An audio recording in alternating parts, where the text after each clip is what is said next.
విశాఖ వెళ్లాలంటే ఆ దూరం ప్రయాణ భారం భారీగా ఉంటుంది. కొత్తగా ఏర్పడుతున్న ఈ గ్రీన్ ఫీల్డ్ హైవే కారణంగా మొత్తం మారిపోనుందా? ఇంతకీ ఈ హైవే ఎక్కడి నుంచి ఎక్కడి వరకు వెళ్తుంది? రెండు రాష్ట్రాల గ్రామీణ అభివృద్ధిలో ఈ రహదారి పాత్ర ఎంత? గేమ్ చేంజర్ కానున్న ఈ హైవే ఇతర ప్రత్యేకతలేంటి?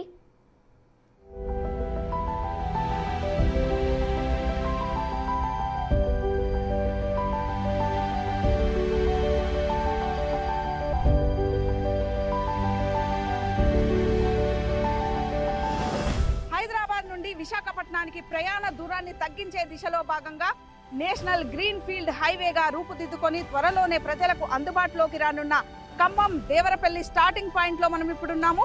ఈ హైవేకి సంబంధించి మరిన్ని వివరాలు తెలుసుకుందాం.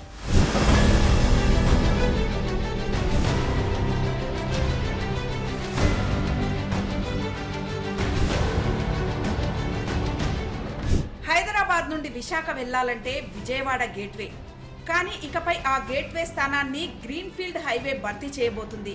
అంతేకాదు, బెజవాడ ట్రాఫిక్కి బెంబేలెత్తాల్సిన పని లేకుండా, గంటల తరబడి ఆలస్యం లేకుండా విశాఖ దిశగా మనని వేగంగా తీసుకెళ్లే 4 లైన్ల కొత్త దారి సిద్ధమవుతుంది. అదే Khammam Devarapalli green field highway.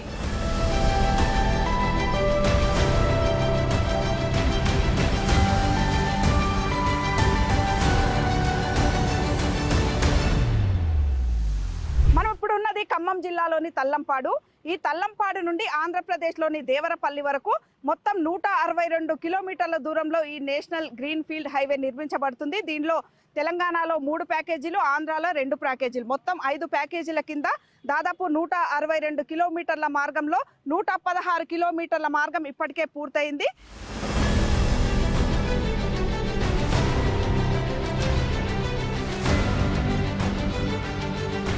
Hyderabad నుండి రాజమండ్రి, విశాఖపట్నాలకు వేగవంతమైన సులభతరమైన రోడ్ కనెక్టివిటీని అందించే దిశలో భాగంగా ఇంటర్ స్టేట్ కారిడార్గా NH 365 BG పేరుతో తెలంగాణలోని ఖమ్మం జిల్లా నుండి ఏపీలోని దేవరపల్లి వరకు national highway authority of India నిర్మిస్తున్న ఓ అతిపెద్ద నేషనల్ గ్రీన్ ఫీల్డ్ హైవే ఇది. ఖమ్మం, ఏలూరు, తూర్పుగోదావరి జిల్లాల పరిధిలో 162 కిలోమీటర్లతో నిర్మిస్తున్న ఈ గ్రీన్ ఫీల్డ్ హైవే నిర్మాణ పనులను మొత్తం 5 ప్యాకేజీల కింద చేపట్టారు.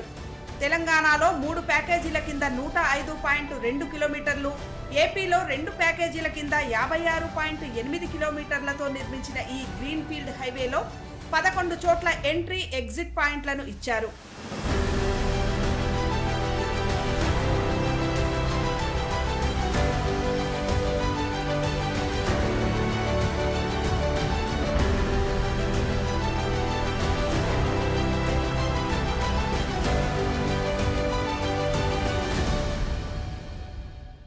రెండు 2018లో శాంక్షన్ అయింది మనకి.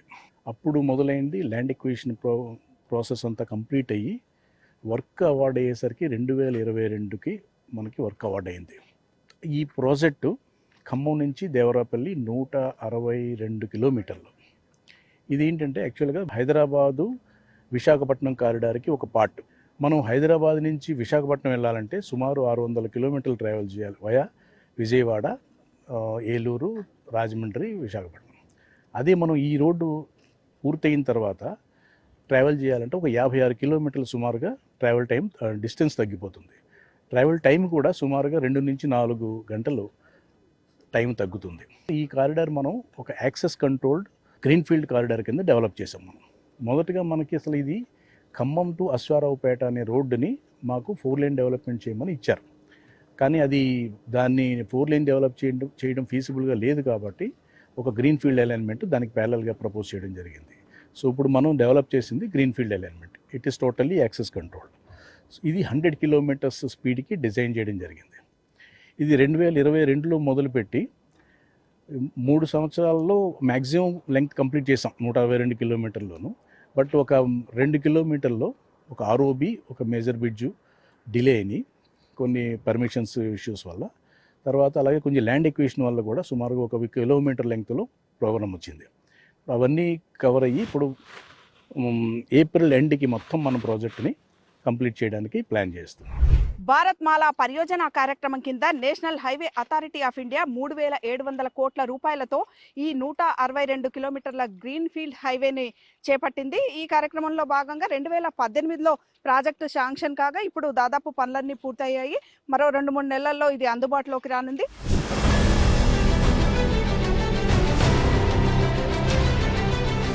Khammam Devarapalli green field highway పనులు దాదాపు 90% పైగా పూర్తయ్యాయి. తెలంగాణలోని ఫస్ట్ ప్యాకేజీలో మున్నేరు వాగుపై వంతెన పనులు జరుగుతున్నాయి. రైల్వే లైన్ పైన వంతెన పనులు చేస్తుండటంతో రైల్వే డిపార్ట్మెంట్తో సమన్వయం చేసుకుంటూ పనులు చేస్తున్నారు. ఏపీలోని 4వ ప్యాకేజీలో కొంత పనులు మినహాయిస్తే మిగతా పనులన్నీ పూర్తయ్యాయి. మరో 2 నెలల్లో ఈ గ్రీన్ ఫీల్డ్ హైవేను ప్రజలకు అందుబాటులోకి తీసుకువచ్చే ప్రయత్నాలు చేస్తున్నారు.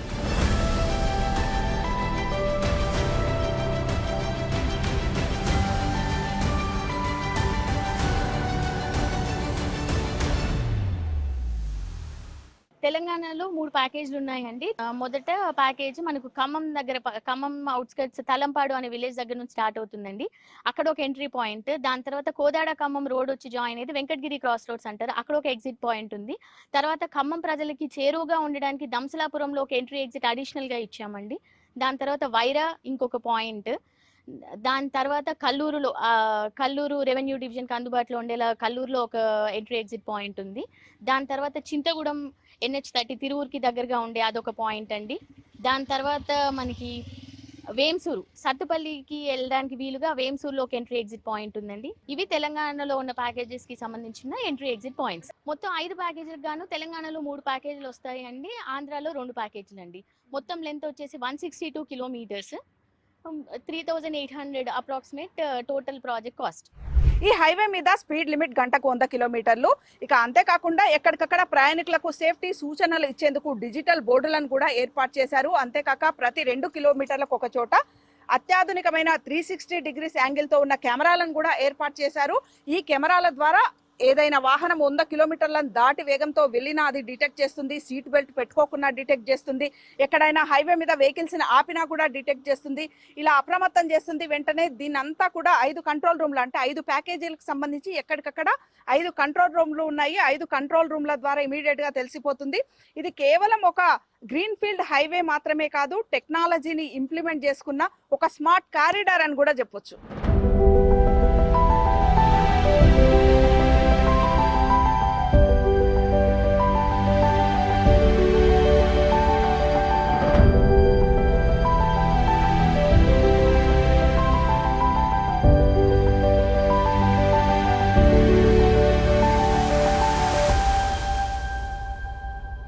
దీన్ని మనం ఎందుకు స్మార్ట్ కారిడార్ అనాలంటే, నార్మల్ హైవేస్ మీద మనకి ఎటువంటి రోడ్డు మానిటరింగ్ సిస్టమ్ ఉండదు.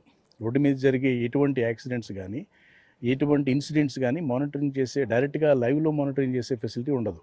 దీంట్లో మనం అడ్వాన్స్డ్ ట్రాఫిక్ మేనేజ్మెంట్ సిస్టమ్ అని చెప్పి ఒకటి ఇంట్రడ్యూస్ చేసాం. అది మొత్తం ప్రాజెక్ట్ స్టేజ్ అంతా కూడా డెవలప్ చేయడం జరిగింది. దాన్ని మనం మానిటర్ చేయడానికి మనకి ఇది 3 ప్యాకేజీల్లో పనిచేసాం. మనం తెలంగాణ స్టేట్లో, ఆంధ్రప్రదేశ్లో 2 ప్యాకేజీల్లో పనిచేసాం. సో 3 ప్యాకేజీల్లోనూ 3 కంట్రోల్ రూమ్ సెంటర్స్ పెట్టడం జరిగింది. ఆ కంట్రోల్ రూమ్లో మనకి ఆ ప్రతి ప్యాకేజీలో ఉన్న లెంగ్త్లో ఎటువంటి ఇన్సిడెంట్ జరిగినా కూడా మనం ఒకటి PTZ కెమెరాస్ అని మనకి ప్రతి 2 కిలోమీటర్లో ఒకటి పెట్టడం జరిగింది. ప్రతి కిలోమీటర్లోనూ ఎక్కడ ఏ ఇన్సిడెంట్ జరిగినా కూడా క్యాప్చర్ చేస్తూ ఉంటుంది ఆన్ లైవ్ కండిషన్లో. అది కంట్రోల్ రూమ్ సెంటర్లో మనం అక్కడ కూర్చుని మానిటర్ చేయొచ్చు. అది కాక VIDES అంటారు, vehicle incident detection enforcement system, detection and enforcement system అని అంటారు. అది ఎందుకనంటే ఇప్పుడు మనకి ట్రాఫిక్ వైలేషన్స్ చాలా జరుగుతున్నాయి, ఎవరు దాన్ని పట్టించుకోరు.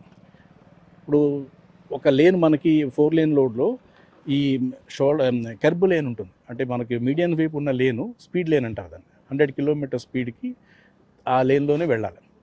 అలాగే మనం మార్కింగ్ కూడా చేస్తున్నాం. కానీ కొంతమంది ఏం చేస్తారు, పెద్ద పెద్ద ట్రక్స్ వాళ్ళంతా అదే లేన్లో ట్రావెల్ చేస్తారు. It is a kind of violation. అలాగే రాంగ్ డ్రైవింగ్, అదే లేన్లో రాంగ్ లేన్ డ్రైవింగ్, రాంగ్లో వచ్చేస్తారు. కొంతమంది సీట్ బెల్ట్ పెట్టుకోరు, కొంతమంది ఫోన్లో మాట్లాడుతూ ఉంటారు. ఈ వైలేషన్స్ అన్నిటిని మనం డైరెక్ట్గా మానిటర్ చేయొచ్చు ఈ కెమెరాస్ ద్వారా, VIDES ద్వారా. బట్ దీనికి ఎన్ఫోర్స్మెంట్ చేసే మాకు రెస్పాన్సిబిలిటీ ఇంకా ఇవ్వలేదు కాబట్టి ఇది స్టేట్ గవర్నమెంట్కి మనం ఇంటిగ్రేట్ చేస్తాం. చేస్తే వాళ్ళు పోలీస్ కానీ రోడ్ ట్రాన్స్పోర్ట్ ఆఫీసర్స్ కానీ వాళ్ళు దాని మీద పెనాల్టీస్ చలాన్స్ రైజ్ చేసే అవకాశం ఉంటుంది.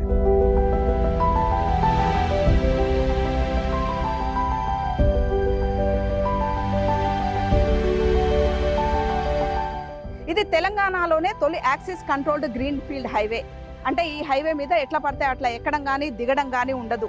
ఎంట్రీ పాయింట్లు, ఎగ్జిట్ పాయింట్లు ఉంటుంది. వాటి ద్వారానే ఎక్కాల్సి దిగాల్సి ఉంటుంది. ఎంత దూరం ప్రయాణిస్తే వాటికే టోల్ ఛార్జ్ కూడా చెల్లించాల్సి ఉంటుంది.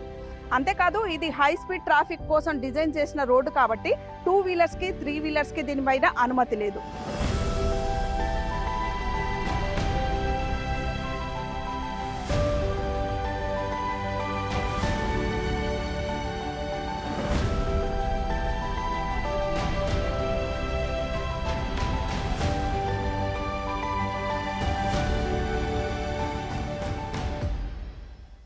తెలంగాణలో మట్టుకు ఇది ఫస్ట్ ప్రాజెక్ట్ అండి. ఇప్పుడు ఇది ఫస్ట్ ఓపెనింగ్ అవుతుంది. దీని తర్వాత ఇప్పుడు వచ్చేవన్నీ కూడా యాక్సిస్ కంట్రోల్ గ్రీన్ ఫీల్డ్ హైవేసే చేస్తున్నారనమాట. Axis control green field highway అంటే ఏంటంటే, ఇప్పుడు అంతకు ముందున్న రోడ్స్ ఉన్నాయండి. ఉన్నప్పుడు మనం ఏం చేస్తాం, ఏదైనా విలేజ్ వచ్చినప్పుడు దానికి బైపాస్ తీసుకునేవాళ్ళం. కానీ అక్కడ నుంచి చిన్న చిన్న రోడ్స్ వచ్చి జాయిన్ అవ్వడము, పొలాల్లో నుంచి వచ్చిన రోడ్స్ జాయిన్ అవ్వడం లాంటివి ఉంటాయి. సో సడన్ గా అలా వెహికల్స్ రాకుండా మొత్తం, అంటే వేరే వాళ్ళ నుంచి యాక్సెస్ లేకుండా మనం ఇలా ట్రావెల్ చేసినప్పుడు కంట్రోల్డ్, అంటే మొత్తం హైవే కూడా మన కంట్రోల్లో ఉంటుంది అనమాట. మనం ట్రావెల్ చేసినప్పుడు ఒకటే డైరెక్షన్ లో, వేరే వాళ్ళు లాటరల్ ఎంట్రీ అనేది లేకుండా మనకి యాక్సిస్ కంట్రోల్ అని అంటాం అనమాట. ఈ యాక్సిస్ కంట్రోల్ స్పెసిఫిక్ గా ఇంకా దీని స్పెషాలిటీ ఏంటంటే అండి, ఇప్పుడు మీకు చూస్తే వెనకాల కనిపిస్తుంది ఎంట్రీ ఎగ్జిట్ పాయింట్ అనమాట. మనం ఇక్కడ టోల్ స్లిప్ తీసుకొని ఈ ఎంట్రీ పాయింట్ లో ఎక్కితే ఎక్కడైతే ఎంతైతే ట్రావెల్ చేస్తామో, అంటే 30 కిలోమీటర్స్ కానివ్వండి, 60 కిలోమీటర్స్ కానివ్వండి, ఎంత ట్రావెల్ చేస్తే ఆ ఎగ్జిట్ పాయింట్ లోనే మనం దిగడానికి వస్తుంది. ఎక్కడ పడితే అక్కడ మధ్యలో దిగడానికి ఉండదు. వీటిని ఎమర్జెన్సీ మీడియన్ ఓపెనింగ్స్ అంటారు. ఈ 162 కిలోమీటర్ల గ్రీన్ ఫీల్డ్ హైవే మీద ప్రతి 5 కిలోమీటర్ల ఒక చోట ఇది ఏర్పాటు చేశారు. దీని ప్రధాన ఉద్దేశం ఏంటంటే, ఈ 4 లైన్ హైవేలో ఏదైనా ఒక సైడ్ ఏదైనా యాక్సిడెంట్ అయ్యి ట్రాఫిక్ జామ్ అయినా కూడా ఈ 5 కిలోమీటర్ల ఒక చొప్పున ఉన్న వీటి ద్వారా ట్రాఫిక్ ని మళ్లించే అవకాశం ఉంటుంది. కాబట్టి ప్రతి 5 కిలోమీటర్లకు ఒక చోట ఇది ఏర్పాటు చేశారు.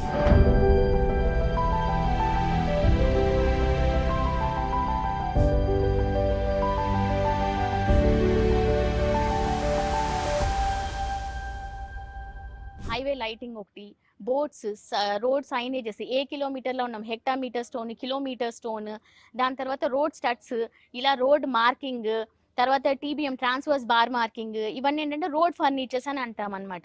రోడ్డులో మనకి ఎలా వెళ్ళాలి, ఎంత స్పీడ్లో వెళ్ళాలి, తర్వాత దానికి లైటింగ్ ఉందా, డైరెక్షన్ సైన్ బోర్డ్స్, ఇవన్నీ మనకి ట్రావెల్ చేసే వాళ్ళకి ఈజీగా యాక్సిడెంట్స్ అవ్వకుండా సేఫ్టీ పాయింట్ ఆఫ్ వ్యూలో వాళ్ళని హెల్ప్ చేయడానికి మనము రోడ్ యూజర్స్ ఫెసిలిటీ కోసం ఇచ్చే ప్రాజెక్ట్ ఫెసిలిటీస్ అన్నమాట. అయితే ఇది access control green field point కాబట్టి ఒక ఎంట్రీ నుంచి ఇంకొక ఎగ్జిట్ పాయింట్ వరకు సుమారుగా 20 కిలోమీటర్ల డిస్టెన్స్ ఉంది. ఈ మధ్యలో ఏదైనా అన్టువర్డ్స్ ఇన్సిడెంట్ అయ్యి వెహికల్ బ్రేక్ డౌన్ అవ్వడము, యాక్సిడెంట్ అవ్వడము, ఇంకేదన్నా సిచ్యువేషన్ ఉంటే మేము ఎవ్రీ 5 కిలోమీటర్స్కి ఎమర్జెన్సీ మీడియన్ ఓపెనింగ్ అనేది ఒకటి ప్రొవైడ్ చేసామన్నమాట.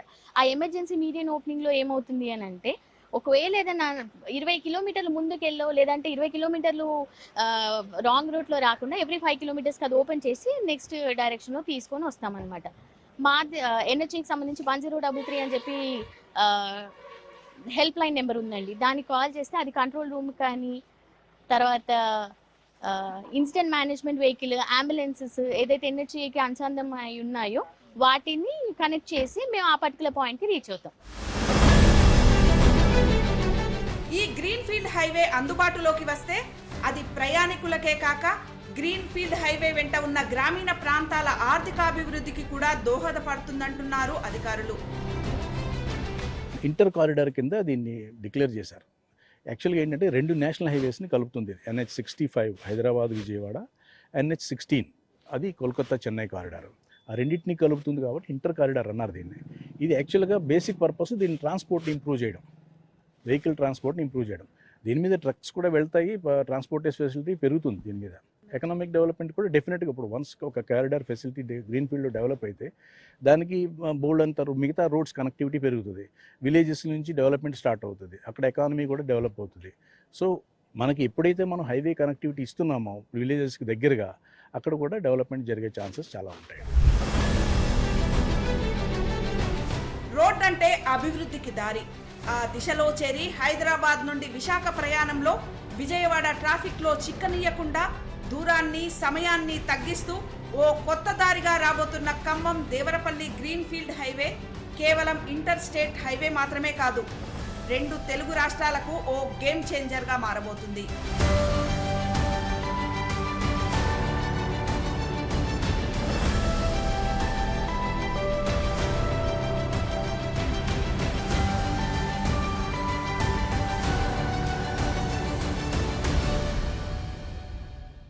ఈ NH 365 BG Khammam Devarapalli greenfield highway అందుబాటులోకి వస్తే హైదరాబాద్ నుండి వైజాగ్కి దూరం తగ్గడమే కాక NH 65, NH 16 భారం కూడా తగ్గుతుంది.